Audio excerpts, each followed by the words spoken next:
Assalamu alaikum everyone. Today we are going to discuss Walt Whitman introduction and one of his famous poem Song of Myself. ठीक है. First of all we will see Walt Whitman introduction. He was born in 1819 and died in 1892. He was born on 31st May in Long Island, New York. His family moved into Brooklyn, New York, attended public school in Brooklyn. अब ये जो volt white man है ना, इसने बहुत सारी jobs की। एक लॉयर के ऑफिस के अंदर भी उसने जॉब की, लॉन्ग आइसलैंड के अंदर एक स्कूल के अंदर भी वो टीचर था। ठीक है, उसने as a reporter and editor newspaper के अंदर उसने भी क्या किया, बहुत सारी जॉब्स की हैं। ये क्या था, पार्ट टाइम जर्नलिस्ट था। एज अ कारपेंटर भी इसने क्या किया, वर्क किया है अपने फादर के साथ। ठीक है, ब्रुकलिन के अंदर।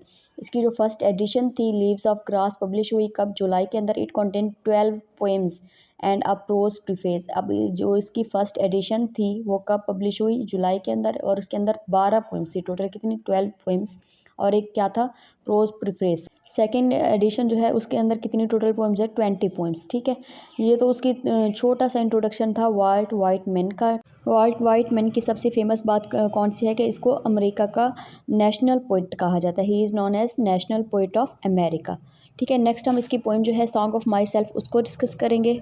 सॉन्ग ऑफ माई सेल्फ ये जो एक पोइम है, ये लीव्स ऑफ ग्रास जो फर्स्ट उसका एडिशन था उसके अंदर क्या हुई, पब्लिश हुई। उस एडिशन के अंदर टोटल थी 12 पोइम्स। ठीक है, उनमें से एक कौन सी है, the song of my self. ठीक है, इसके बेसिकली 52 सेक्शंस हैं। अब हम इसके सेक्शन वाइज इसको डिस्कस नहीं करेंगे, हम इसकी एक समरी ही डिस्कस करेंगे। ठीक है, song of myself is a long and complex poem by Walt Whitman. एक लॉन्ग है और कम्प्लेक्स पोएम है which is often considered one of the most important and influential work in American literature। ये क्या है, American literature के अंदर क्या है, बहुत ही इंपॉर्टेंट वर्क है।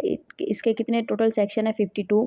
And the overall theme of the poem is the celebration of self. इसकी मेन थीम जो है पूरे पोएम के अंदर क्या है, celebration of self and the interconnectedness of all things and the beauty of life.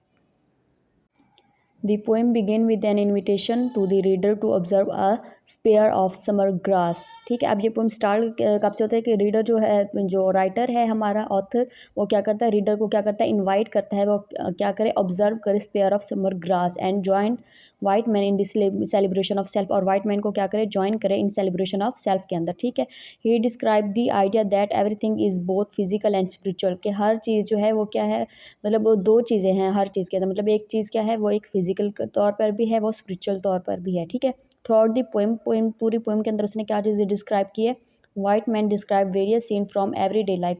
रोज़ाना रोज़मर्रा की ज़िंदगी के अंदर जो हम चीज़ें देखते हैं उसने उनको उठा के इस पोएम के अंदर क्या किया, एक्सप्लेन किया हुआ है।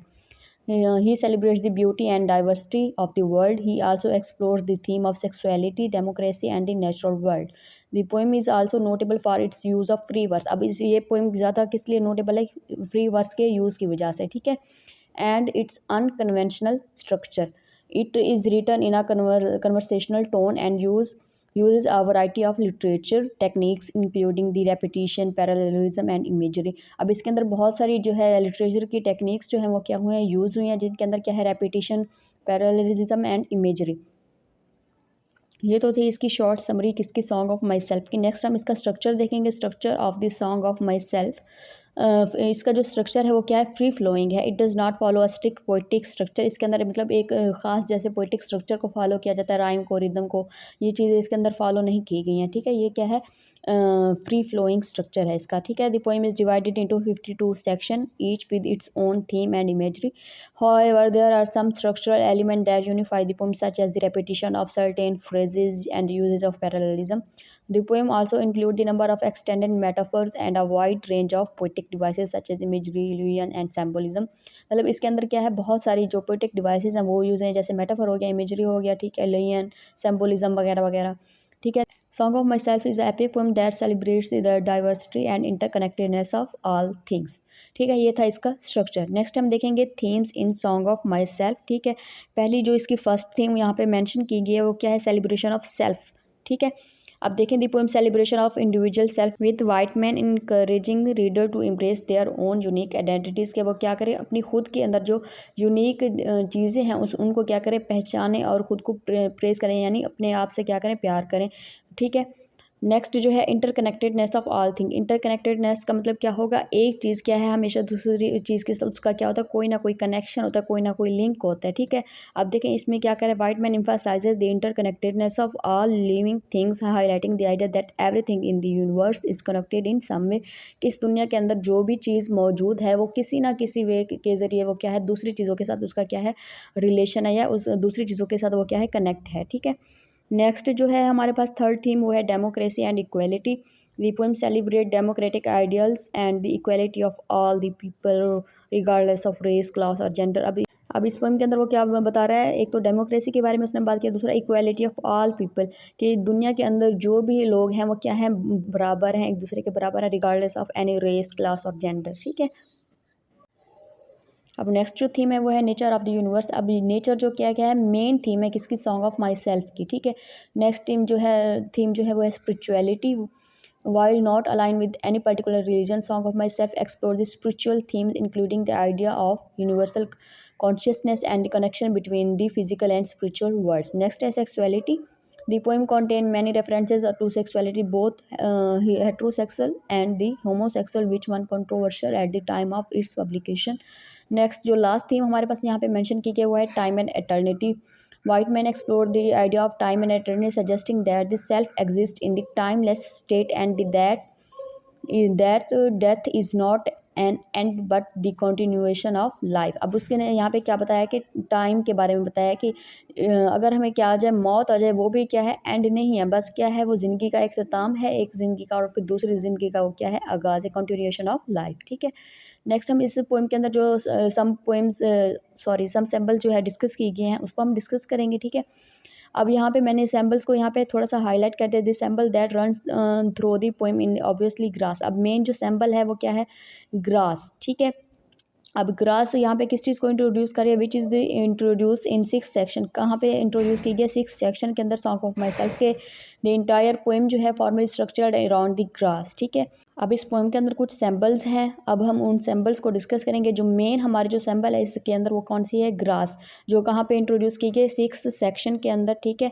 अब ये जो पोएम है स्ट्रक्चर्ड अराउंड ग्रास, मतलब ये ग्रास के अराउंड स्ट्रक्चर की गई है। अब 6 सेक्शन के अंदर क्या होता है, एक बच्चा जो होता है वो अपेयर होता है, उसके जो दोनों हाथ होते हैं वो क्या होते हैं, फुल होते हैं, किससे, ग्रास से। Leaves from the fields and he ask the poet what is the grass. फिर उसने क्या किया, पोइट से क्वेश्चन क्या था कि what is the grass, grass basically है क्या। The poet at first feel incapable of answering this question, but continue thinking about it. He muses the phrase, "The grass itself a child," or maybe it is. पहले क्या हुआ कि जो poet था हमारा, जो राइटर था, ठीक है ना, वो जवाब देने से कासिर था। फिर बाद में उसने क्या जवाब दिया, दी ग्रास इटसेल्फ अ चाइल्ड, कि ग्रास क्या है वो खुद भी एक बच्चे की तरह ही है, ठीक है। नेक्स्ट जो हम सेकंड इसकी सैम्पल करेंगे, दी बंचेज ऑफ ग्रास, जो बच्चे के हाथ में होते हैं वो क्या चीज़ सिंबलाइज करते हैं, become a symbol of the regeneration nature, ठीक है, रीजनरेशन इन नेचर। अब ये जो थी बच्चे के हाथ में जो ब्रांचेज होती हैं ना ग्रास की, वो बेसिकली किस चीज़ को रिप्रेजेंट कर रहे हैं, regeneration in nature. Grass is the ultimate symbol of democracy, grows everywhere, ठीक है।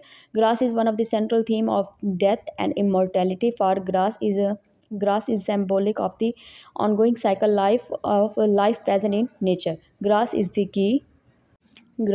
key symbol of this epic poem. It suggests the divinity of common things, the secrets of man's relationship with divine. It indicates that God is everything and everything is God, ठीक है।